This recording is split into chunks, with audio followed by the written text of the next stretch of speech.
اريد اقوى سماك باربيل. عمو رعد اليوم ايش راح تسوي لنا؟ حمود اليوم نورتنا وراح اسوي لك اطيب سمك مسقوف تاكله بحياتك. احنا وين اليوم؟ احنا وين؟ بعين كاوه.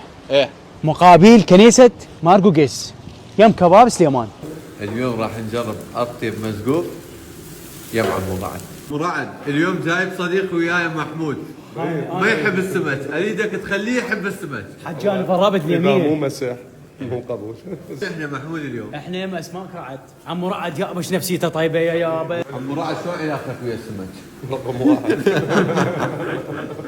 عندنا صلصه بس هم الصلصه مالتنا كلها طبيعيه حمود.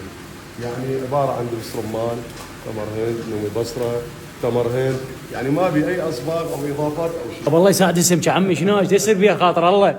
كل هذا وناكل همين. محمود هذا المرحله الاهم تنزيل السمكه على النار. كيفك؟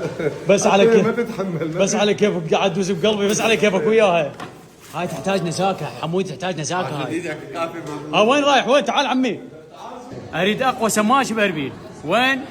بعين كاوه مقابل كنيسه مارقوقيس يم كباب سليمان. يم عمي رعد عمي ملتهي بالاكل عمي رعد. يضل سمك من ورانا. شوفوا ما شاء الله العالم قاعده كانما عائله وحده. كانما انت قاعد بالبيت ماكو فرق.